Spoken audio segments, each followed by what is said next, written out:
ഒരു മുംബൈയുടെ നാളത്തെ പ്രൊമോ വിശേഷത്തിലേക്ക് എല്ലാവർക്കും സ്വാഗതം. ഗംഗാധരനും മാലതിയും ഹോസ്പിറ്റലിൽ നിന്നും ഇറങ്ങി നേരെ ചെല്ലുന്നത് കമലത്തിൻ്റെ അടുത്താണ്. കമലം ഇവരെ കാണുന്നത് ഹോസ്പിറ്റലിലെ വിശേഷങ്ങളൊക്കെ ചോദിച്ചറിയുന്നുണ്ട്.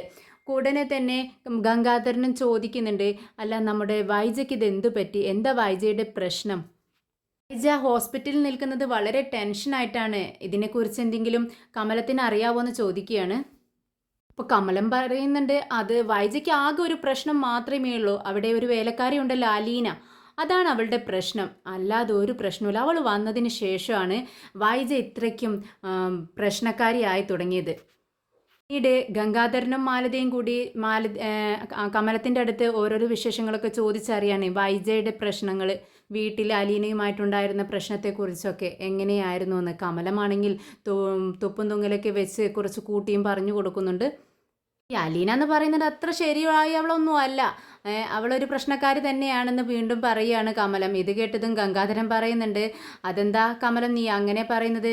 ആ കുട്ടി ഞങ്ങളോട് നല്ല ബഹുമാനത്തോടെയും ഒക്കെയാണല്ലോ ഞങ്ങളോട് പെരുമാറിയത്. ഞങ്ങൾക്ക് ആ കുട്ടിയിൽ ഒരു പ്രശ്നവും കാണാൻ കഴിഞ്ഞില്ല എന്ന് പറയുന്നുണ്ട്.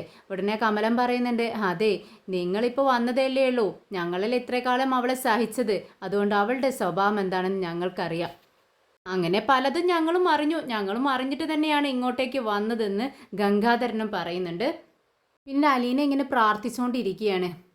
അങ്ങനെ പ്രാർത്ഥിച്ചുകൊണ്ടിരിക്കുന്ന സമയത്ത് നമ്മുടെ ബബിത റൂമിലേക്ക് വരുന്നുണ്ട്. എന്നിട്ട് പറയുന്നുണ്ട്, അമ്മ വിളിച്ചിട്ടുണ്ടായിരുന്നു, അച്ഛനെ നാളെ ഡിസ്ചാർജ് ആക്കുമെന്നാണ് പറഞ്ഞത്. ഇതും പറഞ്ഞ് ബബിത റൂമിൽ നിന്നും ഇറങ്ങി പോകുന്നുണ്ട്. അപ്പോൾ മുത്തശ്ശി ചോദിക്കുന്നുണ്ട് അലീനയുടെ അടുത്ത്, അലീന മോളെ, അപ്പോൾ ഇനി അവന് കുഴപ്പമൊന്നും ഉണ്ടാവില്ല ആയിരിക്കും അല്ലേ? ഇല്ല മുത്തശ്ശി, കുഴപ്പമൊന്നും ഇല്ലാത്തതുകൊണ്ടാണല്ലോ സാറിനെ ഡിസ്ചാർജ് ആക്കുന്നത്. മുത്തശ്ശി പേടിക്കണ്ട, ഒരു കുഴപ്പവും ഉണ്ടാവില്ല. ശരി മോളെ, നീ അവൻ്റെ റൂമൊക്കെ ഒന്ന് നല്ലവണ്ണം ക്ലീൻ ആക്കിയിട്ട്, എന്തായാലും ഡിസ്ചാർജായി വരുന്നതല്ലേ എന്ന് പറയുകയാണ്. അതൊക്കെ ഞാൻ ക്ലീൻ ആക്കി വെച്ചിരിക്കുന്നു മുത്തശ്ശി പേടിക്കണ്ട എന്ന് പറയുന്നുണ്ട്. ഡോക്ടർ ബാലചന്ദ്രൻ്റെ അടുത്തേക്ക് വരികയാണ്. ഡിസ്ചാർജിനുള്ള എല്ലാ ഇതും ശരിയായിട്ടുണ്ട്. അങ്ങനെ ഡിസ്ചാർജ് ആവുന്ന സമയത്ത് വീട്ടിൽ ചെന്നാൽ ശ്രദ്ധിക്കേണ്ട കാര്യങ്ങളൊക്കെ പറഞ്ഞു കൊടുക്കുകയാണ്. വീട്ടിൽ ചെന്നാൽ ഇതുപോലെ തന്നെ ആയിരിക്കണം, ടെൻഷനോടെ ഇരിക്കാൻ പാടില്ല, മൈൻഡ് ഫ്രീ ആയിരിക്കണം, ആവുന്ന ഒരു കാര്യവും ഉണ്ടാവാൻ പാടില്ല. വേണമെങ്കിൽ കുറച്ച് നാളത്തേക്ക് ഈ അറ്റ്മോസ്ഫിയറിൽ നിന്നും ഒന്ന് മാറി നിൽക്കുന്നത് നല്ലതാണെന്ന് ഡോക്ടർ പറയുന്നുണ്ട്. ഇതൊക്കെ കേട്ട് നമ്മുടെ വൈജയന്തി തൊട്ടപ്പുറത്ത് തന്നെ നിൽക്കുന്നുണ്ട്. ഡോക്ടറെ കൊണ്ട് നമ്മുടെ അനുവാണ് ഇതെല്ലാം പറയിക്കുന്നത്. എന്തായാലും വൈജയന്തി വളരെ ദേഷ്യത്തോടെ ഇങ്ങനെ നോക്കുന്നുണ്ട്. ബാലചന്ദ്രനെയും മനുവിനെയൊക്കെ മാറി മാറി നോക്കുകയാണ്. ശരി ഡോക്ടർ, ഞങ്ങളത് ശ്രദ്ധിച്ചോളാം എന്ന് മനു പറയുന്നുണ്ട്.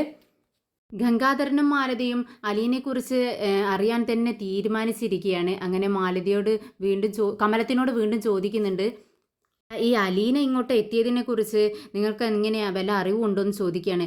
അത് അച്ഛനെ കാണാൻ അന്നൊരു സ്ത്രീ കൂട്ടത്തു നിന്നും ഇങ്ങോട്ടേക്ക് വന്നിട്ടുണ്ടായിരുന്നു. അതിനുശേഷം ഈ അലീന അവിടെ നിന്നും ഇങ്ങോട്ട് ഇവർ